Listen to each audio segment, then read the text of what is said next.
Welcome back to the Hot Wheels build. And how many times can Steve lose his temper in one day? It's been one of them today. It's been very stressful. We've been building, recording all day. Nothing is going to plan. All the panels that I've made for the car are perfect. All the ones that I bought, stupidly, are crap. They don't fit at all. They're all the molds are wrong. The side skirts are too short by about an inch. The rear bumper has an inch gap either side. The front splitter has an inch gap either side. The grille is skewed, it's pissed. So I'm having a really good time.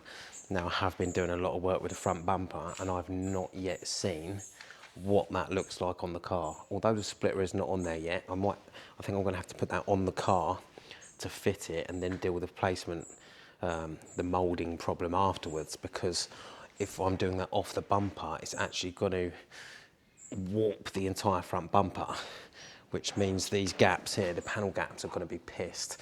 So I'm going to mock that up now, get that on there, and potentially, I mean it's gone 6 o'clock, so it's probably going to be a long night, but I want to get that on, just get the front bumper done. Like, we done the rear bumper earlier, that's on there and bonded now, which is a success. Have a look at that, get a better shot of that. That's on there now. So yeah, let's give this front bumper a go. There we go. So, damn, I'm stressed today. Let's move these cables out of the way. Get them over there, and the hoses. Get this front bumper lined up, mocked up. Move that under there. They don't bloody work anyway. I'm going to delete these washer jets, I think. I mean, I quite like them, but I think it would look smoother if I take them off. So I'm going to take them off. Let's move this splitter out the way for a minute. So this is the splitter. The problem I've got is, so here, from here to here, is a gap that gets increasingly bigger towards this end, and it looks horrific. So I'm going to have to do a bit of fiberglass work there, which is really glorious thing to hear when you are a fabricator. I'm a metal fabricator, not a fiberglasser. So that's glorious. Now, the front bumper, I've got to a point where it's almost okay. I'm far from happy with it because it's still a bit pissed, but let's get that on, just see what that looks like on the motor, because I'm still unsure about this grille. I mean, it's a little bit late to change it because I've had to cut the centre of the bumper out to fit it, so it's actually too late to not like it anyway. So if I don't like it, I'm just going to have to make something of it, you know. Right, that is on there. Now what I'll do, if I shut the bonnet, I mean, it's not got the trim clips in it, but have I? Yeah. I haven't shut that proper, but what does that look like? It does look pretty mean. It does look pretty mean. And then we've got the splitter that needs to go on it. So, where did I put the splitter? Oh, I put it over there, didn't I? Get that. It disappeared off my screen. There we go. And then the splitter. Can you see the bottom of the car on the camera? Just let me move that camera down a little bit so you can see the.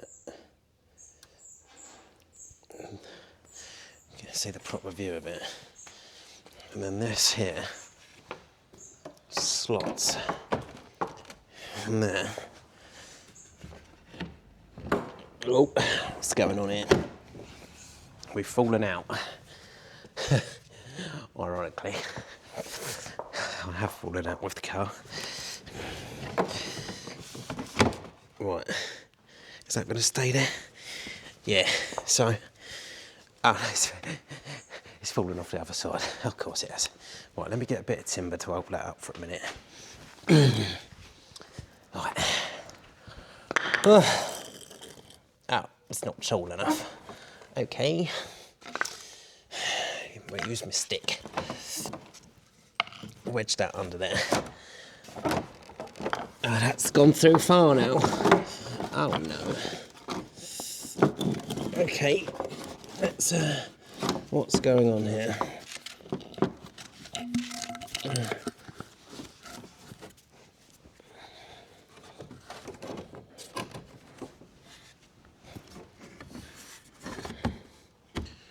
Right. Oh, now the other side's come off. Oh my god. Oh, right, she's on. Now can I show you the extent of the problems? Now, do I like the front end? I've not actually stood back and looked at this yet. I mean, that is particularly aggressive. It does look very Mad Max. So if I take this off, get a couple of different angles of it, that is quite an aggressive look, especially with the bonnet. But the problem I've got is these gaps. This one's not so bad, this side. This one, what the fucking size of that? The size of that. Gaping. Absolutely gaping. I can't fill that with glue. I can't tiger seal that. So something's got to change. What I might do is try and fit it and pull it up as high as possible when I fit the holes on the inner arches. As much as possible and really compress it in as much as I can. And then what I might have to do is mould it in and make it part of the bumper, which I didn't want to do because that's not the look I'm going for on the back. I like the race spec look. I know it's having an elegant custom paint job over the top of it, but I want to combine the elegance of a custom paint job with the intenseness and the aggressiveness of a race style body, hence the duck tail, the reverse cowl bonnet, the Pro Street bonnet, the kit. I do quite like that though. That does look quite nice. Besides the shit, that is a vibe. That is definitely a vibe, no? What do you think? Let me know in the comments. I'm going to say that's a win. Well, from here maybe not that close. Maybe a 20-footer. So we've got a little bit of work to do on that because we can't have. I can't have sort of happy with it. It's got to be perfect. I'm thinking I'm going to fill these bad boys in because the washer jets are just, they're a bit ugly, aren't they? I'm still undecided on whether or not I smooth these over. If I don't smooth them over, what colour do I do them? If I do smooth them over, they will become part of the paint. So yeah, a few decisions to make on that bad boy. So I'm guessing, really, I should start making some holes for the splitter. Now, I don't know if this actually comes up any higher, if I can pull that in any tighter. It's grabbing on something. Oh, that does come up a little bit. I mean, I could pull that in really snug, but the more I pull it in snug, the tighter it makes the panel gap up the top, which is not brilliant, but that does almost make that close enough to tiger seal.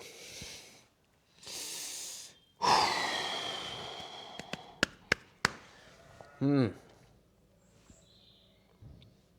reckon we can get that to work.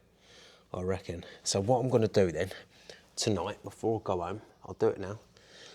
I'll pull this off, scuff it up, because I won't be able to sand into the edges once it's on there. Scuff it up, get the panel bond in there, and so that doesn't look right in there either though. So this bit here is very vertical, and it's supposed to be not. It's not supposed to be vertical, and I feel if I start contorting that, then it ain't gonna sit right on the sides. I mean, you can see even down here when I'm twisting that, it's changing the height of it up here, and I don't want it to not line up. Mamma mia. What a bloody awkward kit. Right, there's no point keep looking at it. Let's fucking get to work. Let's pull that bad boy off. Get that splitter back off. Get out of it. Ugh. Right. Get that off. Oh, I could leave that on actually. Let me get a trestle. Right. Where's my broomstick? I need a broomstick. Funny story actually.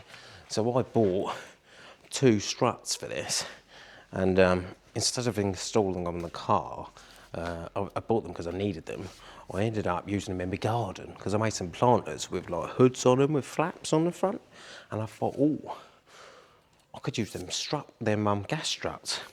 Turns out they didn't actually work, and by the time I'd discovered they didn't work, I'd demolished them. So I have to buy another set now, which is annoying.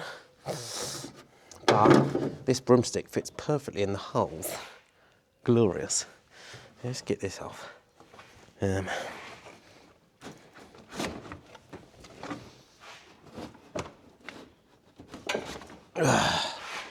Right, what way up am I going to want that? Probably upside down. Oh, Jesus. Oh, you know, it's bad when the hood comes off. I like wearing my hood. I'll tell you what, I've sweat more today than I've ever sweat in my life. I've been so angry, getting real worked up with this. I mean, the reason I'm getting so worked up, to be honest, is because this is more than just a build to me. This is more than just a little project. Like, this is the Gunslinger. This car is all about proving everybody wrong, showing. You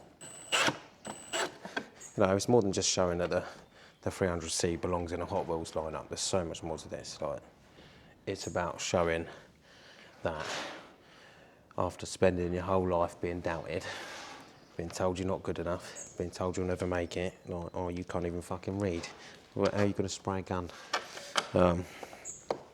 It's about proving them people wrong and showing the world that no matter what shit you've been through, no matter how bad it is, and how much bullshit you go through and how much you're told you can't do something, you can do it.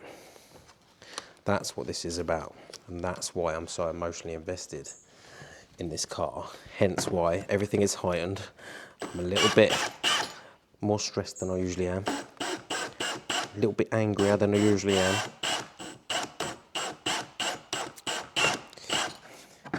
Because actually this means quite a lot to me.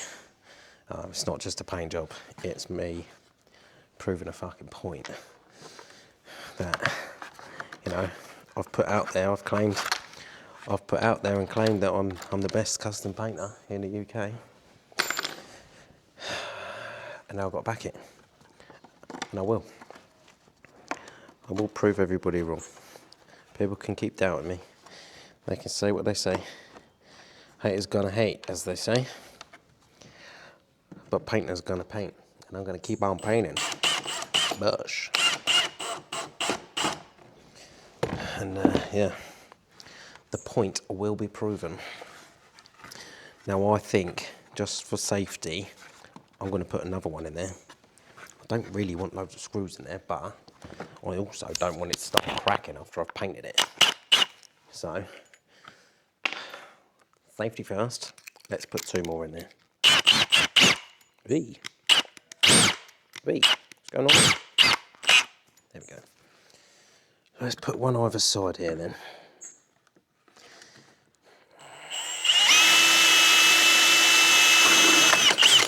Nice. What I'm also going to do, because I've had to patch repair this in the past, I'm actually going to proper reinforce this from behind, because the problem is it's so low it hits the floor all the time. It takes so much abuse, and I ended up giving up and just actually riveting a number plate in there. which does sound ridiculous and bodgy, but it was probably the best idea ever, because you ain't going to snap that number plate in there. It's riveted randomly everywhere because it's basically alongside where all the cracks and the damage was, and because it kept getting smashed all the time because I hadn't sorted anything out with the suspension at that point, there was no point actually repairing it properly. So I put that in there, riveted it on, and yeah, worked an absolute treat. Crank that on right tight so it won't ever come off. I might even put a bit of Loctite on that just to make sure it never undoes itself, because that ain't never coming off now. I'll mould that and keep that as one piece now forever until I hit a speed bump or a pothole. Potholes more likely. Bloody everywhere around here. Never seen nothing like it.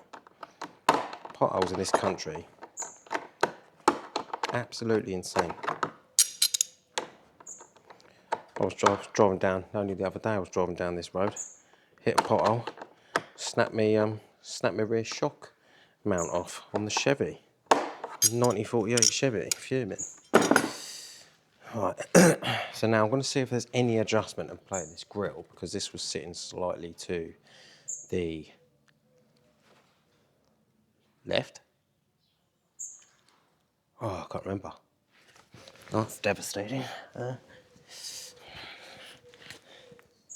Well, now it appears to be perfectly central. No, it needs to go this way a bit. So I want to see if I can adjust this. The thing is this is only wrong by about 1 mil. So getting this to move 1 mil only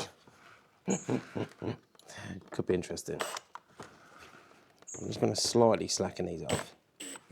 Not that I think this is going to make any difference, but it's got to be worth a go, right? If I can get 1 mil out of that, I'm going to do this.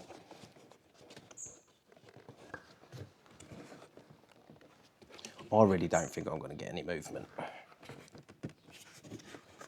really don't. I can't hit it with hammer, because it's fiberglass. Let's see. What's going on here?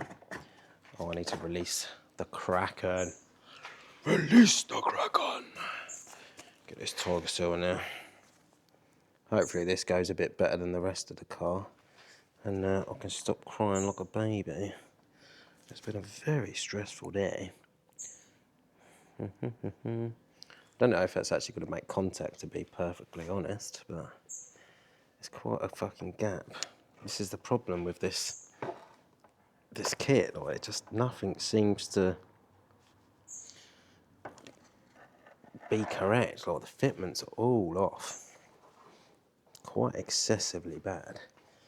I don't know if that actually touches anything there, does it? Where does that go? No, it doesn't. Okay. Onto this corner then. Load that up in there. Make a bit of a mounting. We'll get that on there. Nice and snug. Put the pin in.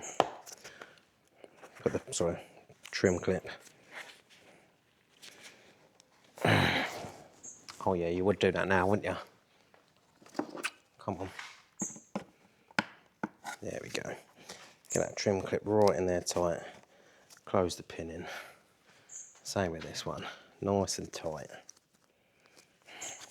Tight as hell. Get that in there. Absolutely loose as anything. Right. I'm going to pinch these two together whilst I put that pin in. And then that should be it.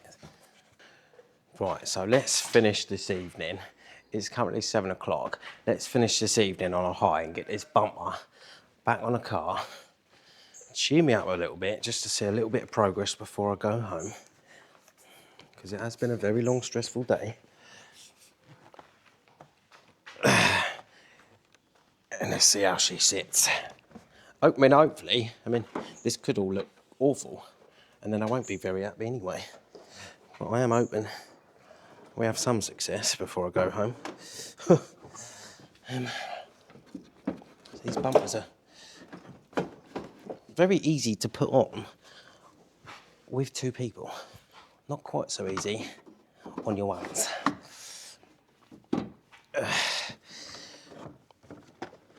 Get that on. You try and hold the middle while you're doing the sides. And it is bloody awkward to get that to go in the grooves. Get in the groove, man. Come on. Right. That's one in. I'm actually getting a bit worried because that does not sit well. I think that's because of the splitter. I hope it's not because of the splitter.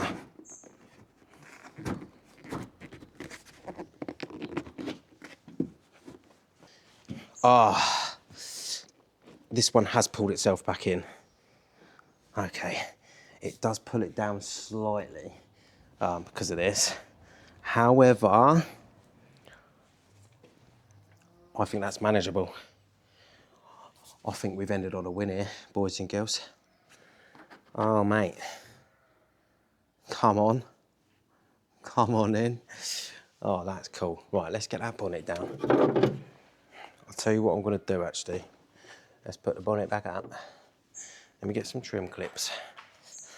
Let me get a trim clip just to hold that bumper in the actual correct position. Because no point mocking it up to actually not put everything back in the right place. 'Cause if you could put it back in the right place and it not look right. Get that one in there. That'll do. That'll hold it in the right place. Now, oh, moment of truth.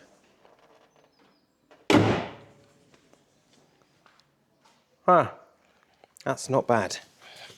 That's not bad. The splitter is sitting at the correct angle to the floor. It's not pulling the panel as much as I thought it would.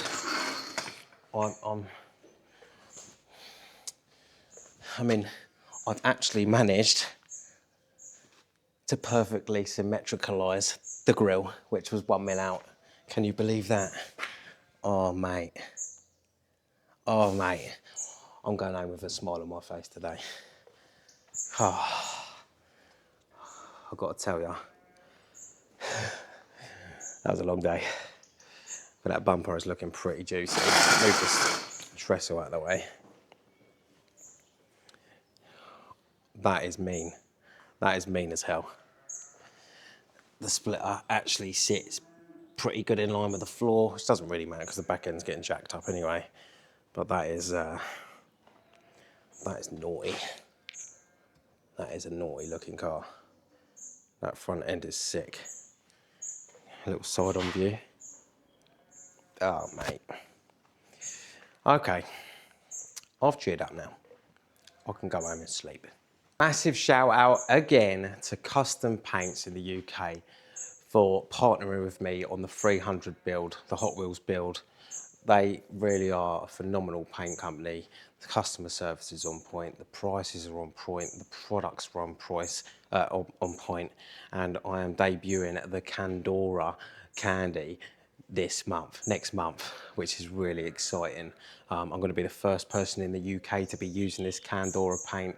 It's basically, long story short, candy is famous for being attacked by UV and it doesn't last very long. As soon as it goes outside, the sun starts attacking it.